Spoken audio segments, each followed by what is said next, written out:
Capricorn, hi. Welcome to Miss The Queen PH. At ito ang inyong weekly reading for December 16 to 22, 2024.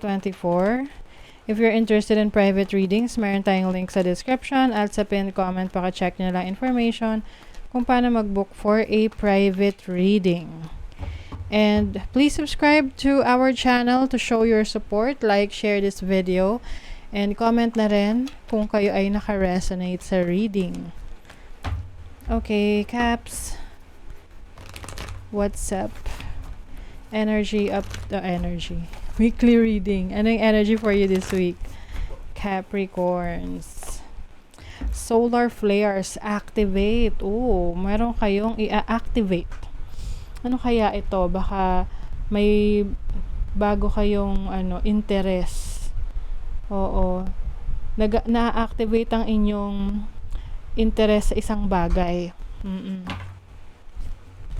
Maaring meron kang passion or talent, skills na you will realize na, uy, ito pala yung gusto kong gawin.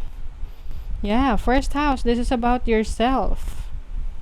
Time to take care of yourself as well. So, ngayong week na to, meron kang mga aasikasuhin tungkol sa iyong sarili, physical body, pwede rin practicing self-love, self-care. Imam Kaweli. So this is your roots. Oh, okay. Some of you pwedeng meron ditong uuwi sa kanilang hometown. Oo.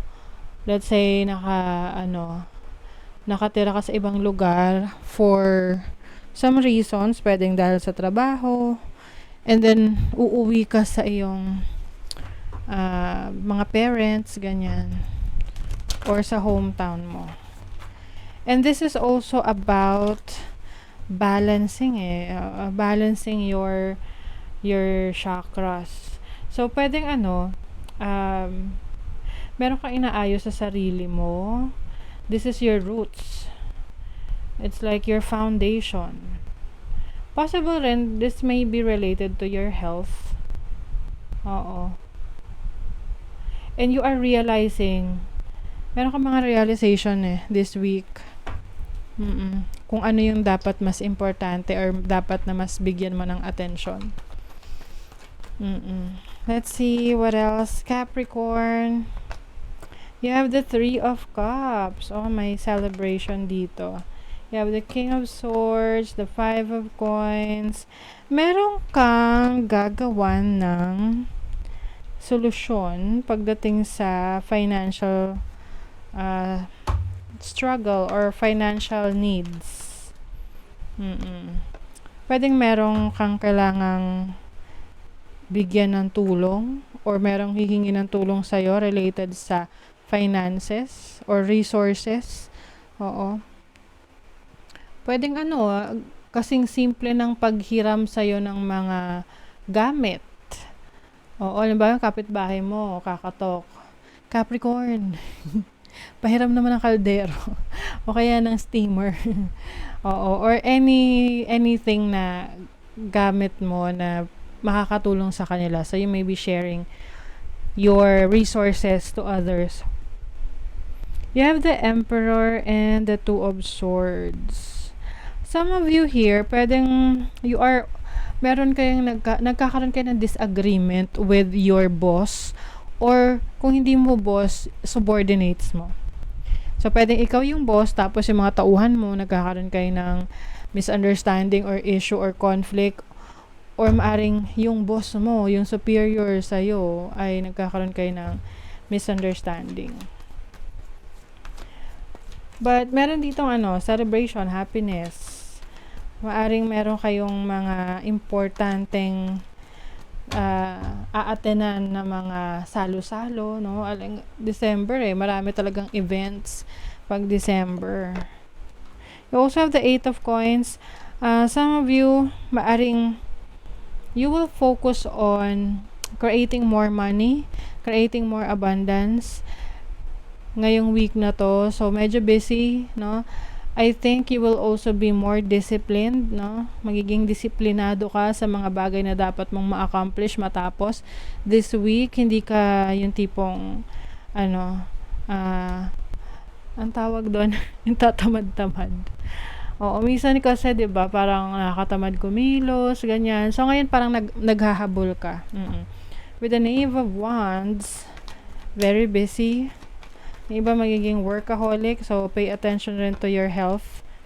You may be going to different places ngayong week na to eh. Marami ka inaasikaso, punta rito, punta doon. Yung iba, pwedeng meron kayong sasakyan na kukunin or bibilhin.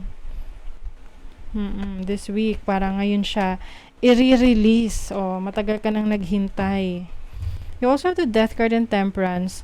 So, ito yung hinihintay mong change, no? So, maaring this week, mararamdaman mo na kailangan mo na ng pagbabago sa sitwasyon mo. Whether this is relationship, career, sa tingnan natin, ano tong transformation? Sa yung creativity. May pagbabago pagdating sa the way you see yourself having fun. Alam niyo naman mga Capricorn, workaholic. 'Di ba? So, I think ngayong week na to, bibigyan mo rin ng chance yung sarili mo na mag-enjoy, to have fun, to go out, to explore. You have Mercury in Leo in the 5th house. Some of you pwede magkaroon ng conflict sa anak. Yung tipong magkaroon kayo ng tampuhan, tension, issue kung meron kayong anak. Or if you are dating someone, pwede rin ganon. May maging tampuhan. But I think, with Venus in the 2nd house, ito yung magpapatatag sa relationship nyo eh. Yung tampuhan. Oo. You also have Sun in Cancer in the 4th house. So, definitely you are focusing on your family life, home life, staying at home, with your loved ones. Pwedeng may vacation dito or something that you need to focus on pagdating sa family or sa children. Listen up. You are working through deep soul patterns. Release any outdated beliefs that surface. So, meron kang i-release na outdated beliefs na hindi na applicable or in alignment sa mga goals mo. So, I think that's part of the transformation as well. Grounding. Ground your energies and emotions deep into the earth. So, kailangan nyo to, Capricorn, grounding, lalo na kung masyado na kayong nagiging busy. I feel like you're going to have more time to go out, enjoy nature. Makakatulong yan sa'yo.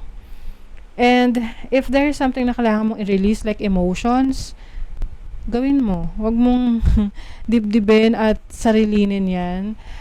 Kahit na yung iba ayaw makipag-usap sa ibang tao to share yung nararamdaman nila, but you can just pray, you can just meditate and talk to God or talk to yourself about how you feel. Iiyak mo lang, tapos after nun, mag-ano yung pakaramdam mo. Okay? So, that is your reading, Capricorn. Thank you so much. Bye!